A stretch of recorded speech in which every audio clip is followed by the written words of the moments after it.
ಈ ಕಥೆಯ ಆರಂಭದಲ್ಲಿ ನಾವು ಮ್ಯಾಕ್ಸ್ ಎಂಬ ಒಂದು ಮಿಲಿಟರಿ ಡಾಗ್ ಅನ್ನು ನೋಡ್ತೇವೆ. ಅದು ಅಮೆರಿಕನ್ ಸೈನಿಕರನ್ನು ತನ್ನ ಹಿಂದೆ ಅಫ್ಘಾನಿಸ್ತಾನದ ಒಂದು ಪ್ರದೇಶದ ಕಡೆಗೆ ಕರೆದುಕೊಂಡು ಹೋಗ್ತಾ ಇರುತ್ತೆ. ಆ ಪ್ರದೇಶದಲ್ಲಿದ್ದ ಹಳ್ಳಿಯ ಜನರು ಸೈನಿಕರನ್ನು ನೋಡುತ್ತಿದ್ದಂತೆಯೇ ಅವರ ವಿರುದ್ಧ ಘೋಷಣೆಗಳನ್ನು ಕೂಗೋಕೆ ಶುರು ಮಾಡ್ತಾರೆ. ಅಷ್ಟರಲ್ಲಿ ಮ್ಯಾಕ್ಸ್ ಏನನ್ನೋ ವಾಸನೆ ಹಿಡಿದು ತನ್ನ ಮಾಲೀಕ ಕೈಲ್ ಅನ್ನು ಒಂದು ಚಿಕ್ಕ ಮನೆಯೊಳಗೆ ಕರೆದುಕೊಂಡು ಹೋಗುತ್ತೆ. ಮ್ಯಾಕ್ಸ್ ಬಹಳ ಹೊತ್ತು ಒಂದು ಕಾರ್ಪೆಟ್ ಅನ್ನು ವಾಸನೆ ನೋಡ್ತಾ ಇರುತ್ತೆ. ನಂತರ ಆ ಕಾರ್ಪೆಟ್ನ ಕೆಳಗೆ ನಿರ್ಮಿಸಿದ್ದ ರಹಸ್ಯ ಜಾಗವನ್ನು ಪತ್ತೆ ಹಚ್ಚುತ್ತೆ. ಅದರೊಳಗೆ ಕಾನೂನುಬಾಹಿರ ಗನ್ಗಳು ಮತ್ತು ವೆಪನ್ಗಳನ್ನು ಅಡಗಿಸಿಟ್ಟಿರುತ್ತಾರೆ. ಇದರಿಂದ ಆ ಪ್ರದೇಶದ ಜನರು ಟೆರರಿಸ್ಟ್ಗಳಿಗೆ ವೆಪನ್ಗಳನ್ನು ಮಾರಾಟ ಮಾಡ್ತಾ ಇದ್ದರು ಎಂಬುದು ಸಾಬೀತಾಗುತ್ತೆ. ತನ್ನ ಡ್ಯೂಟಿ ಮುಗಿಸಿಕೊಂಡು ಕೈಲ್ ಬೇಸಿಗೆ ಹಿಂದಿರುಗ್ತಾನೆ. ನಂತರ ತನ್ನ ತಂದೆ ರೇ ಮತ್ತು ತಾಯಿ ಪ್ಯಾಮ್ ಅವರೊಂದಿಗೆ ವಿಡಿಯೋ ಕಾಲ್ ಮೂಲಕ ಮಾತನಾಡೋಕೆ ಶುರು ಮಾಡ್ತಾನೆ. ರೇ ಕೂಡ ಒಬ್ಬ ರಿಟೈರ್ಡ್ ಆರ್ಮಿ ಆಫೀಸರ್ ಆಗಿರ್ತಾನೆ. ಕೈಲ್ನ ತಂದೆ ತಾಯಿಗೆ ಮ್ಯಾಕ್ಸ್ ಎಂದರೆ ತುಂಬಾ ಪ್ರೀತಿ. ಆದರೆ ಕೈಲ್ನ ತಮ್ಮಮ್ಮ ಜಸ್ಟಿನ್ಗೆ ನಾಯಿಗಳ ಬಗ್ಗೆ ಅಷ್ಟೇನೂ ಆಸಕ್ತಿ ಇರೋದಿಲ್ಲ. ಕೆಲವು ದಿನಗಳ ನಂತರ ಕೈಲ್ನನ್ನು ಅವನ್ ಸೀನಿಯರ್ ಆಫೀಸರ್ಸ್ ಕರೆಸಿಕೊಳ್ತಾರೆ. ಆಗ ಅವರು ವಶಪಡಿಸಿಕೊಂಡಿದ್ದ ಎಲ್ಲಾ ಗನ್ಗಳು ಆಫೀಸವರೆಗೆ ತಲುಪಿಲ್ಲ ಎಂಬುದು ತಿಳಿಯುತ್ತೆ. ಅವರಿಗೆ ಕೈಲ್ನ ಟೀಮ್ನಲ್ಲಿರುವ ಯಾರೋ ವೆಪನ್ಗಳನ್ನು ಕದಿತಾ ಇದ್ದಾರೆ ಅನ್ನೋ ಅನುಮಾನ ಬರುತ್ತೆ. ಆಗ ಕೈಲ್ ತನ್ನ ಟೀಮ್ನವರನ್ನು ವಿಚಾರಣೆ ಮಾಡ್ತಾನೆ. ಆಗ ಈ ಎಲ್ಲದರ ಹಿಂದೆ ತನ್ನ ಬೆಸ್ಟ್ ಫ್ರೆಂಡ್ ಟೈಲರ್ನ ಕೈವಾಡ ಇದೆ ಎಂಬುದು ಅವನಿಗೆ ಗೊತ್ತಾಗುತ್ತೆ. ಆದರೆ ಕೈಲ್ ತನ್ನ ಸ್ನೇಹವನ್ನು ಹಾಳು ಮಾಡಿಕೊಳ್ಳೋಕೆ ಇಷ್ಟಪಡದೆ ಟೈಲರ್ಗೆ ಇನ್ನೊಂದು ಅವಕಾಶ ನೀಡೋಕೆ ನಿರ್ಧರಿಸ್ತಾನೆ. ಮರುದಿನ ಕೈಲ್ ತನ್ನ ಗ್ರೂಪ್ ಜೊತೆ ಮತ್ತೊಂದು ಮಿಷನ್ಗೆ ಹೊರಡ್ತಾನೆ. ಮ್ಯಾಕ್ಸ್ ಅವರನ್ನು ತನ್ನ ಹಿಂದೆ ಒಂದು ಮೈದಾನದವರೆಗೆ ಕರೆದುಕೊಂಡು ಹೋಗಿ ಮಧ್ಯದಲ್ಲೇ ನಿಂತು ಬಿಡುತ್ತೆ. ಅದೇ ಸಮಯದಲ್ಲಿ ಕೈಲ್ ಟೈಲರ್ಗೆ ತಾನು ಅವನ ಕಾನೂನುಬಾಹಿರ ವೆಪನ್ ಸಪ್ಲೈ ಬಿಸ್ನೆಸ್ ಬಗ್ಗೆ ಎಲ್ಲವನ್ನೂ ತಿಳಿದಿದ್ದೇನೆ ಅಂತ ಹೇಳ್ತಾನೆ. ಆದರೆ ಕ್ಷಮೆ ಕೇಳುವ ಬದಲು ಟೈಲರ್ ಬಾಯಿ ಮುಚ್ಚಿಕೊಂಡು ಮಿಷನ್ ಕಡೆ ಗಮನ ಕೊಡು ಅಂತ ಹೇಳ್ತಾನೆ. ಅಷ್ಟರಲ್ಲಿ ಮ್ಯಾಕ್ಸ್ ಮುಂದೆ ಸಾಗ್ತಾ ಇರುತ್ತೆ. ಆದರೆ ಟೆರರಿಸ್ಟ್ಗಳು ಆ ಪ್ರದೇಶದಲ್ಲಿ ಮೈನ್ಸ್ಗಳನ್ನ ಹೂತು ಇಟ್ಟಿರ್ತಾರೆ. ಅವು ಸ್ಫೋಟಗೊಂಡ ತಕ್ಷಣ ಒಬ್ಬ ಸೈನಿಕ ಅಪಾಯದಲ್ಲಿ ಸಿಲುಕಿರುವುದನ್ನು ಕಂಡ ಕೈಲ್ ಅವನನ್ನು ರಕ್ಷಿಸೋಕೆ ಓಡ್ತಾನೆ. ಅದೇ ವೇಳೆ ಟೈಲರ್ಗೆ ಕವರ್ ಫೈರ್ ಕೊಡೋಕೆ ಹೇಳ್ತಾನೆ. ಆದರೆ ಟೈಲರ್ ಅವನಿಗೆ ದ್ರೋಹ ಮಾಡಿ ಒಂದು ದೊಡ್ಡ ಬಂಡೆಯ ಹಿಂದೆ ಅಡಗಿಕೊಳ್ತಾನೆ. ದುರದೃಷ್ಟವಶಾತ್ ಕೈಲ್ ಶತ್ರುಗಳೊಂದಿಗೆ ಹೋರಾಡ್ತಾ ವೀರಮರಣ ಹೊಂತಾನೆ. ನಂತರ ಸೇನೆಯ ಕೆಲವು ಅಧಿಕಾರಿಗಳು ಕೈಲನ ಸಾವಿನ ಸುದ್ದಿಯನ್ನ ಅವನ ಕುಟುಂಬಕ್ಕೆ ತಿಳಿಸೋಕೆ ಬರ್ತಾರೆ. ಈ ಸುದ್ದಿ ಕೇಳಿ ಅವನ ತಂದೆ ತಾಯಿ ಮತ್ತು ತಮ್ಮ ಜಸ್ಟಿನ್ ತೀವ್ರ ಆಘಾತಕ್ಕೊಳಗಾಗ್ತಾರೆ. ಕೈಲಿಗೆ ಕೊನೆಯ ವಿದಾಯ ಹೇಳೋಕೆ ಇಡೀ ಕುಟುಂಬ ಚರ್ಚ್ಗೆ ಬರುತ್ತೆ. ಅಲ್ಲಿಗೆ ಮ್ಯಾಕ್ಸ್ನನ್ನೂ ಕರೆತರಲಾಗುತ್ತೆ. ತನ್ನ ಮಾಲೀಕನನ್ನ ಕಳೆದುಕೊಂಡಿದ್ರಿಂದ ಮ್ಯಾಕ್ಸ್ ತುಂಬಾ ದುಃಖದಲ್ಲಿರುತ್ತೆ. ಅದು ಸುಮ್ಮನೆ ಹೋಗಿ ಕೈಲನ ಶವಪೆಟ್ಟಿಗೆಯ ಪಕ್ಕದಲ್ಲಿ ಕುಳಿತುಕೊಳ್ಳುತ್ತೆ.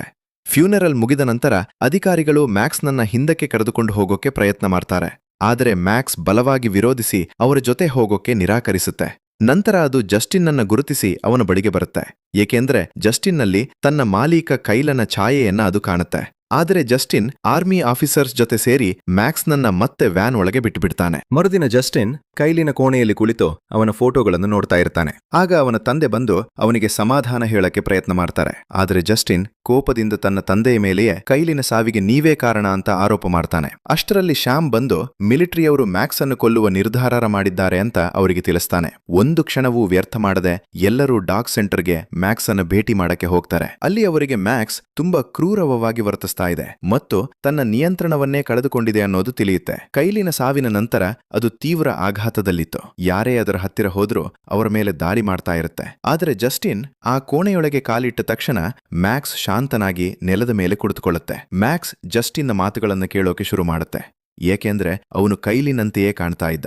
ಮ್ಯಾಕ್ಸ್ ಅನ್ನು ಜಸ್ಟಿನ್ ಜೊತೆ ಸಂತೋಷವಾಗಿರೋದನ್ನು ನೋಡಿ ಅಧಿಕಾರಿಗಳು ಅದನ್ನು ಕೊಲ್ಲುವ ನಿರ್ಧಾರವನ್ನು ಬದಲಾಯಿಸ್ತಾರೆ. ಆದ್ರೆ ಮನೆಗೆ ಬಂದ ನಂತರ ರೇ ಹೇಳ್ತಾರೆ ಮ್ಯಾಕ್ಸ್ ತುಂಬಾ ಕ್ರೂರವಾದ ಪ್ರಾಣಿಯಾಗಿರೋದ್ರಿಂದ ಅದನ್ನು ಮನೆಯೊಳಗೆ ಇಡೋಕೆ ಸಾಧ್ಯ ಇಲ್ಲ ಅಂತ. ಆದ್ರಿಂದ ಅವರು ಮ್ಯಾಕ್ಸನನ್ನ ಮನೆಯ ಹೊರಗಡೆ ಗಾರ್ಡನ್ನಲ್ಲಿ ಕಟ್ಟಿ ಹಾಕುತ್ತಾರೆ. ಆ ರಾತ್ರಿ ಮ್ಯಾಕ್ಸ್ ಜೋರಾಗಿ ಬೊಗಳೋಕೆ ಆರಂಭಿಸುತ್ತೆ. ಅದರ ಶಬ್ದದಿಂದ ಮನೆಯವರು ಮಾತ್ರವಲ್ಲ, ಸುತ್ತಮುತ್ತಲಿನ ನೆರೆಹೊರೆಯವರಿಗೂ ತುಂಬಾ ತೊಂದರೆಯಾಗುತ್ತೆ. ಬೇರೆ ದಾರಿ ಇಲ್ಲದೆ ಜಸ್ಟಿನ್ ಹೊರಗೆ ಮ್ಯಾಕ್ಸನ ಬಳಿಗೆ ಬರ್ತಾನೆ. ಅವನನ್ನು ನೋಡಿದ ತಕ್ಷಣ ಮ್ಯಾಕ್ಸ್ ಬೊಗಳುವುದನ್ನು ನಿಲ್ಲಿಸುತ್ತೆ. ಅಷ್ಟೇ ಅಲ್ಲ, ಜಸ್ಟಿನ್ ಅನ್ನು ತನ್ನ ಬಳಿಯಿಂದ ಹೋಗೋಕೆ ಕೂಡ ಬಿಡೋದಿಲ್ಲ. ಕೊನೆಗೆ ಜಸ್ಟಿನ್ ಹಿಂದೆ ಕೈಲ್ ಮಲಗುತ್ತಿದ್ದ ರೀತಿಯಲ್ಲೇ ಮ್ಯಾಕ್ಸನ ಪಕ್ಕದಲ್ಲಿ ಮಲಗಿಕೊಳ್ತಾನೆ. ಜಸ್ಟಿನ್ ಮಲಗಿದ ನಂತರ ಇಡೀ ರಾತ್ರಿ ಮ್ಯಾಕ್ಸ್ ಅವನ ಕಾವಲು ಕಾಯ್ತಾ ಅಲ್ಲೇ ಇರುತ್ತೆ. ಮರುದಿನ ಬೆಳಿಗ್ಗೆ ಜಸ್ಟಿನ್ ತನ್ನ ಸ್ನೇಹಿತೆ ಕ್ಲೋಯಿ ಮತ್ತು ಅವಳ ತಮ್ಮ ಕಾನರ್ ಅನ್ನ ಭೇಟಿ ಮಾಡ್ತಾನೆ. ಕಾನರ್ಗೆ ನಾಯಿಗಳು ಅಂದ್ರೆ ತುಂಬಾ ಇಷ್ಟ. ಆಗ ಜಸ್ಟಿನ್ ಮ್ಯಾಕ್ಸ್ನನ್ನು ನೋಡಿಕೊಳ್ಳೋದು ತನ್ನಿಂದ ತುಂಬಾ ಕಷ್ಟವಾಗ್ತಿದೆ ಅಂತ ಹೇಳ್ತಾನೆ. ಅದಕ್ಕೆ ಕಾನರ್ ತಾನು ಮ್ಯಾಕ್ಸ್ಗೆ ಟ್ರೈನಿಂಗ್ ಕೊಡಬಹುದು ಮತ್ತು ಸಹಾಯ ಮಾಡಬಹುದು ಅಂತ ಹೇಳ್ತಾನೆ. ಮರುದಿನ ಕಾನರ್ ಮತ್ತು ಕ್ಲೋಯಿ ಅವರ ಮನೆಗೆ ಬರ್ತಾರೆ. ಕಾನರ್ ಜಸ್ಟಿನ್ಗೆ ನಾಯಿಗಳ ಹತ್ತಿರ ಹೇಗೆ ಹೋಗ್ಬೇಕೋ ಅವುಗಳನ್ನ ಹೇಗೆ ಕಂಟ್ರೋಲ್ ಮಾಡಬೇಕು ಅನ್ನೋದರ ಟ್ರೈನಿಂಗ್ ಕೊಡ್ತಾನೆ. ಕೆಲವೇ ಗಂಟೆಗಳ ಪ್ರಾಕ್ಟೀಸ್ ನಂತರ ಜಸ್ಟಿನ್ ಮ್ಯಾಕ್ಸ್ನನ್ನು ತನ್ನ ಜೊತೆ ಹೊರಗೆ ವಾಕಿಂಗ್ಗೆ ಕರೆದುಕೊಂಡು ಹೋಗುವಷ್ಟು ಆತ್ಮವಿಶ್ವಾಸ ಪಡೀತಾನೆ. ಆ ರಾತ್ರಿ ಎಲ್ಲರೂ ಡಿನ್ನರ್ ಮಾಡ್ತಾ ಇದ್ದಾಗ ಹೊರಗಿನಿಂದ ಮ್ಯಾಕ್ಸ್ ಜೋರಾಗಿ ಬೊಗಳುವ ಶಬ್ದ ಕೇಳಿಸುತ್ತೆ. ಅದೇ ಸಮಯದಲ್ಲಿ ಮನೆಯ ಬಾಗಿಲಿನ ಡೋರ್ ಬೆಲ್ ಮೊಳಗುತ್ತೆ. ಜಸ್ಟಿನ್ ಬಾಗಿಲು ತೆರೆದು ನೋಡಿದಾಗ ಅಲ್ಲಿ ಟೈಲರ್ ನಿಂತಿರ್ತಾನೆ. ಟೈಲರ್ನನ್ನು ನೋಡಿದ ತಕ್ಷಣ ಕೈಲನ ತಂದೆ ತಾಯಿ ತುಂಬಾ ಸಂತೋಷ ಪಡ್ತಾರೆ. ಅವರು ಕೇಳಿದಾಗ ಮಿಷನ್ ಸಮಯದಲ್ಲಿ ತನಗೆ ತುಂಬಾ ಗಾಯಗಳಾಗಿದ್ರಿಂದ ಸ್ವಲ್ಪ ವಿಶ್ರಾಂತಿ ಪಡೆಯಲು ಮನೆಗೆ ಬಂದಿದ್ದೇನೆ ಅಂತ ಟೈಲರ್ ಸುಳ್ಳು ಹೇಳ್ತಾನೆ. ಸ್ವಲ್ಪ ಸಮಯದ ನಂತರ ಅವರು ಟೈಲರ್ನನ್ನ ಮ್ಯಾಕ್ಸ್ ಬಳಿ ಕರೆದುಕೊಂಡು ಹೋಗ್ತಾರೆ. ಆದರೆ ಮ್ಯಾಕ್ಸ್ ಟೈಲರ್ನನ್ನು ನೋಡಿದ ತಕ್ಷಣ ಜೋರಾಗಿ ಬೊಗಳೋಕೆ ಶುರು ಮಾಡುತ್ತೆ ಮತ್ತು ಸಂಪೂರ್ಣ ನಿಯಂತ್ರಣ ಕಳೆದುಕೊಳ್ಳುತ್ತೆ. ಕೋಪದಿಂದ ಮ್ಯಾಕ್ಸ್ ತನ್ನ ಚೈನನ್ನು ಕಿತ್ತು ಟೈಲರ್ ಮೇಲೆ ದಾಳಿ ಮಾಡುತ್ತೆ. ಬಹಳ ಕಷ್ಟಪಟ್ಟು ಜಸ್ಟಿನ್ ಮತ್ತು ಕಾನರ್ ಮ್ಯಾಕ್ಸ್ನನ್ನು ಶಾಂತಗೊಳಿಸಿ ಟೈಲರ್ನ ಜೀವವನ್ನು ಉಳಿಸ್ತಾರೆ. ಮರುದಿನ ಜಸ್ಟಿನ್ ಮ್ಯಾಕ್ಸ್ನನ್ನು ವಾಕಿಂಗ್ಗೆ ಕರೆದುಕೊಂಡು ಹೋಗಿ ಮನೆಗೆ ಹಿಂದಿರುಗಿದಾಗ ಅಲ್ಲಿ ಒಂದು ಕೇಜ್ ಇಟ್ಟಿರುವುದನ್ನು ನೋಡ್ತಾನೆ. ಆಗಾಗ ಅವನ ತಾಯಿ, ಈ ಕೇಜ್ ಅನ್ನು ಮ್ಯಾಕ್ಸ್ಗಾಗಿ ತಂದಿದ್ದೇವೆ, ಇನ್ನು ಮುಂದೆ ಅವನು ಬೇರೆ ಯಾರ ಮೇಲೂ ದಾಳಿ ಮಾಡದಂತೆ ಇದರಲ್ಲಿ ಇಡ್ತೇವೆ ಅಂತ ಹೇಳ್ತಾಳೆ. ಮರುದಿನ ಟೈಲರ್ ರೇ ಅವರ ಬಳಿ ಬಂದು ಅವರ ವೇರ್ ಹೌಸ್ನಲ್ಲಿ ತನ್ನ ಕೆಲವು ಕೆಲಸಗಳನ್ನು ಮಾಡಿಕೊಳ್ಳಲು ಅನುಮತಿ ಕೇಳ್ತಾನೆ. ರೇ ಅವನನ್ನು ತನ್ನ ಮಗನಂತೆಯೇ ಭಾವಿಸುತ್ತಿದ್ದ ಕಾರಣ ಸಂತೋಷದಿಂದಲೇ ಅನುಮತಿ ಕೊಡ್ತಾರೆ. ನಂತರ ರೇ ಟೈಲರ್ನನ್ನು ಕೈಲ್ನ ಸಾವಿನ ಬಗ್ಗೆ ಕೇಳ್ತಾನೆ. ಆಗ ಟೈಲರ್ ಸುಳ್ಳು ಕಣ್ಣೀರು ಹಾಕುತ್ತಾ ಒಂದು ಸುಳ್ಳು ಕತೆ ಹೇಳ್ತಾನೆ. ಅವನು ಕೈಲ್ನ ಸಾವಿಗೆ ಕಾರಣ ಮ್ಯಾಕ್ಸ್ ಅಂತ ಹೇಳ್ತಾನೆ. ಕೈಲ್ನ ಮಾತು ಕೇಳದೆ ಮ್ಯಾಕ್ಸ್ ಡೇಂಜರ್ ಝೋನ್ಗೆ ಹೋಗಿದ್ದ. ಅವನನ್ನು ರಕ್ಷಿಸಲು ಹೋಗುವಾಗ ಕೈಲ್ ಸಾವನ್ನಪ್ಪಿದ ಅಂತ ಸುಳ್ಳು ಹೇಳ್ತಾನೆ. ಇದನ್ನು ಕೇಳುತ್ತಿದ್ದಂತೆಯೇ ರೇಗೆ ತುಂಬಾ ಕೋಪ ಬರುತ್ತೆ. ಅವನು ಮ್ಯಾಕ್ಸ್ ಅನ್ನು ಕೊಲ್ಲಲು ಓಡ್ತಾನೆ. ತನ್ನ ಗನ್ ತೆಗೆದು ಟ್ರಿಗರ್ ಒತ್ತುವಷ್ಟರಲ್ಲಿ ಸರಿಯಾದ ಸಮಯಕ್ಕೆ ಬಂದ ಜಸ್ಟಿನ್ ಅವನನ್ನು ತಡೀತಾನೆ. ಮರುದಿನ ಜಸ್ಟಿನ್ ಮಿಲಿಟರಿ ಡಾಗ್ ಸೆಂಟರ್ಗೆ ಹೋಗ್ತಾನೆ. ಅಲ್ಲಿ ಅವನಿಗೆ ಕೈಲನ ಸ್ನೇಹಿತ ಸ್ಯಾಂಡರ್ಸ್ ಸಿಗ್ತಾನೆ. ಸ್ಯಾಂಡರ್ಸ್ ಮ್ಯಾಕ್ಸ್ ಇವರೆಗಿನ ಅತ್ಯುತ್ತಮ ಮಿಲಿಟರಿ ಡಾಗ್ ಅಂತ ಹೇಳ್ತಾನೆ. ಅವನ ಪ್ರಕಾರ ಮ್ಯಾಕ್ಸ್ ಯಾವತ್ತೂ ಕೈಲ್ಗೆ ಹಾನಿ ಮಾಡೋದಿಲ್ಲ. ಅವನು ಇನ್ನೊಂದು ಸತ್ಯವನ್ನು ಹೇಳ್ತಾನೆ. ಕೈಲರ್ಗೆ ಯಾವ ಗಾಯವೂ ಆಗಿರಲಿಲ್ಲ, ಅವನನ್ನು ಕೆಲಸದಿಂದ ಸಸ್ಪೆಂಡ್ ಮಾಡಲಾಗಿತ್ತು ಅಂತ. ಅದಾದ ನಂತರ ಜಸ್ಟಿನ್ ಕ್ಲೋಯಿ ಮತ್ತು ಕಾನರ್ ಜೊತೆ ಸೇರಿ ನೆಕ್ಸ್ಟ್ ಸ್ಕ್ರೀನಿಂಗ್ ಸಮಯದ ವಿಡಿಯೋಗಳನ್ನು ನೋಡ್ತಾನೆ.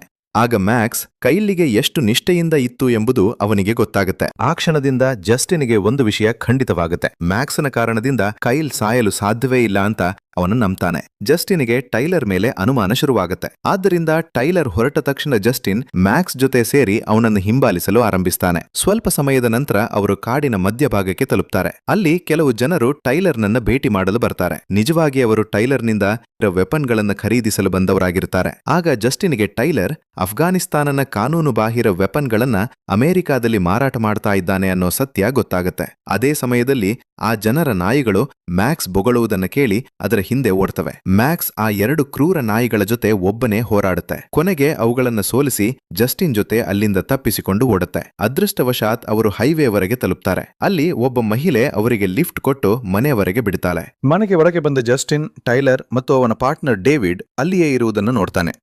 ಡೇವಿಡ್ ಮತ್ತು ಟೈಲರ್ ಕಾಡಿನಲ್ಲಿ ಜಸ್ಟಿನ್ನ ಬೈಸಿಕಲ್ ನೋಡಿದ್ದರಿಂದ ತಮ್ಮ ಬಿಸ್ನೆಸ್ನ ರಹಸ್ಯ ಅವನಿಗೆ ಗೊತ್ತಾಗಿದೆ ಅಂತ ಅರ್ಥ ಮಾಡಿಕೊಂಡಿರ್ತಾರೆ. ಆಗ ಡೇವಿಡ್ ತನ್ನ ಕೈಯಲ್ಲಿದ್ದ ಒಂದು ಸುಳ್ಳು ಗಾಯವನ್ನು ತೋರಿಸಿ ಅದರ ಆರೋಪವನ್ನ ಮ್ಯಾಕ್ಸ್ ಮೇಲೆ ಹಾಕ್ತಾನೆ. ಅವನು ಜಸ್ಟಿನ್ನನ ತಂದೆ ತಾಯಿಯ ಬಳಿ ದೂರು ನೀಡಿ ಸಾಧ್ಯವಾದಷ್ಟು ಬೇಗ ಮ್ಯಾಕ್ಸನನ್ನ ಎಲ್ಲಿಯಾದರೂ ದೂರ ಕಳುಹಿಸಿ ಅಂತ ಹೇಳ್ತಾನೆ. ಆದರೆ ಜಸ್ಟಿನ್ ಒಪ್ಪೋದಿಲ್ಲ.